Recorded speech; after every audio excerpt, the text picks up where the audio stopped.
Working on multiple projects at the same time can be really frustrating and overwhelming, and can result in decreased motivation and burnout. If you're a person like me who enjoys taking on multiple things to do at the same time, reading more than one book, or work with many clients simultaneously, I understand you. It really sucks. Just kidding, let's try to handle it together. Hey, it's Valeria, proud with a double I, a full-time key engineer turned freelancer, here to share my exciting journey from the world of remote work to building my own digital business. So glad to have you join me on my way. So currently I have 2 freelance clients for more than 40 hours of workload per week, my YouTube channel, my Etsy shop, and some other projects that are temporarily on hold. Whether I want it or not, I have to juggle them all to keep everything from falling apart. Here are some practices that I worked on to make my day less stressful or just to avoid going nuts. First, prioritize projects. You need to accept the idea that you can't do everything at once. The more projects you take on, the less time you can dedicate to each, and the more stressed you'll feel by the end of the day or working week. This is such a basic and simple thought, but I have to remind myself of it every single day. It's hard to accept, especially when you're bursting with ideas and thinking, oh, it's so simple, I'll finish it in one day, I'll finish it in a week.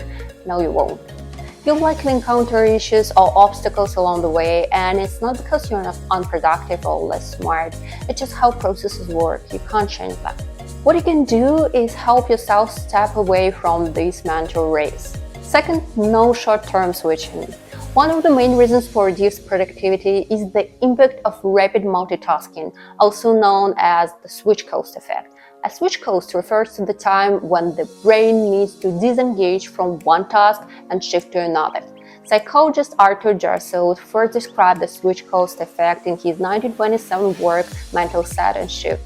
He found that the brain's reaction time is slower when alternating between different tasks compared to repeating the same task for an extended period. This loss of time is just one of many switch costs. Let's do a small experiment together right now. Count from 1 to 10 out loud and fast.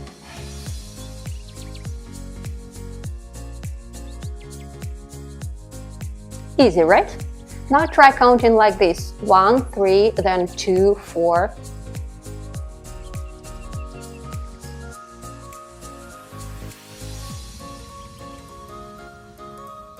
I bet you took more time with the second test than when all the numbers were in order. This is because your brain has to switch between the numbers each time, thinking about what should come next. So to reduce stress and help your brain, you can group similar tasks into separate blocks for several hours, or ideally dedicate a full working day to them. Let's say you have multiple meetings throughout the week. Set aside one day when you'll do nothing but meetings. Especially if you're an introvert, you'll know that Mondays are for meetings. But once Monday is over, you can dedicate Tuesdays solely to working on project on your own. Okay, the next thing, to-do list for each day with priorities. Spend 10 minutes each morning to enumerate everything that you're going to do today, from your personal things like ordering groceries or cooking to working tasks. 2 important rules here that you must follow. The first one is prioritize each task as high, major, or minor issues. Don't be afraid to lower a priority. That's my regular problem. I feel that everything is critically important to complete today, but even half of it is really not so urgent. Think of what is not so necessary to complete today, but would be good, of course, to do. Mark as high prioritized only those issues that can't be moved to another day. For example, the website release can't be postponed. Clients set the deadlines or something really important. Everything else goes to lower prioritized stuff. And the second rule, divide tasks into ridiculously small ones. That will help you to start doing each of them faster because it won't look so scary. For example, how does the following task sound to you? Make the first version of my website design in Figma. Tremendous, scary, overwhelming. Thanks, I'm off to bed. But what if we split it into small, easily achievable steps? First, find 10 design freelancers' websites as references. Then write down their strengths, write down their weaknesses, define who my target client is, adapt the strong points for my target audience, and so on and so forth. Now, when you look at this list, you probably think, oh, this point will only take me 20 minutes, why not start now? It doesn't matter that this task is small. The important thing is that you've taken a step toward your big goal, rather than just standing at the bottom afraid of a long, steep climb ahead. Okay, let me show you how I work with to-do lists. For creating to-do tasks, you can use any software you like, or even a simple paper notebook. It's up to you. But I prefer Todoist.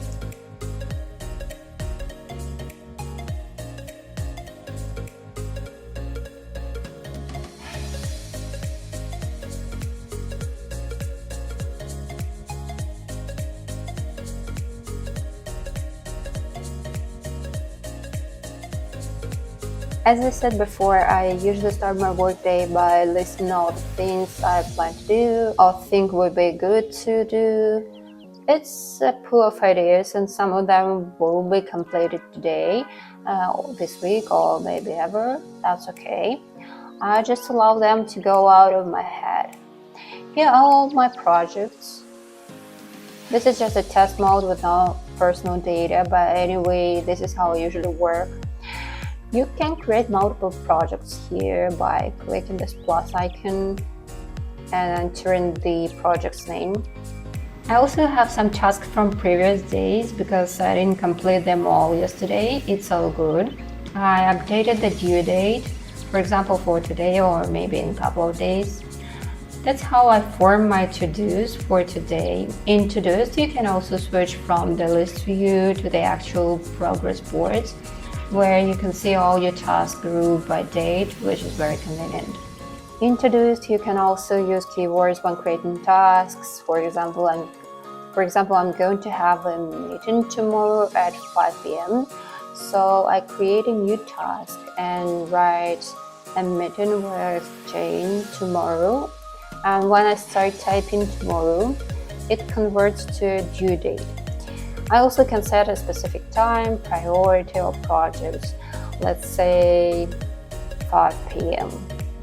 So it will automatically create the event in your connected Google Calendar for tomorrow for 5 p.m.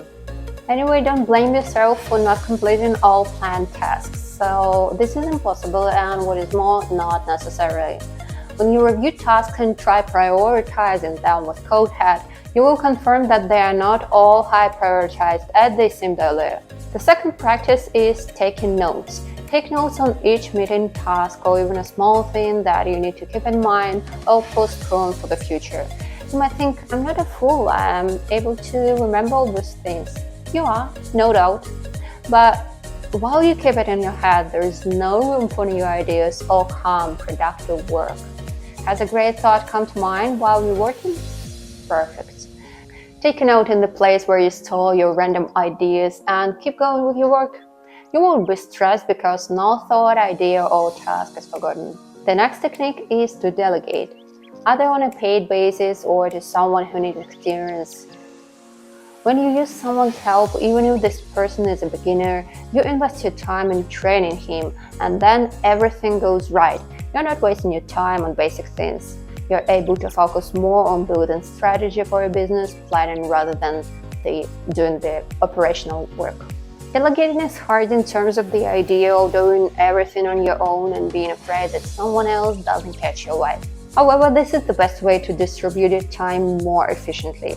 And the last thing I wanted to talk about today is that you need to stop working when you still want to keep going. This is the kind of feeling when you are excited to continue working even at the end of the working day. And if you allow yourself to do this, you might push for 1 or 2 hours more until you're fully exhausted. Then the next morning, it's much harder to jump into the working process. However, if you stop before you're fully satisfied with the amount of work you've done and you have a brilliant idea to implement, leaving it for the next day, nothing will happen to your projects if they wait until morning. But you will start the next day with greater desire and excitement. Alright, these were the most challenging practices, but also very helpful for me, and I'm working hard to adopt them into my routine on a regular basis. If you're dealing with multitasking and juggling multiple projects like me, I hope these tips help you find balance and boost your productivity. Let me know in the comments which strategies you'll be trying, or if you have any other that work for you, please share it. And don't forget to like this video if you found it helpful, and subscribe for more content on mastering freelancing and productivity. Thank you for watching, and I'll see you in the next video. Bye!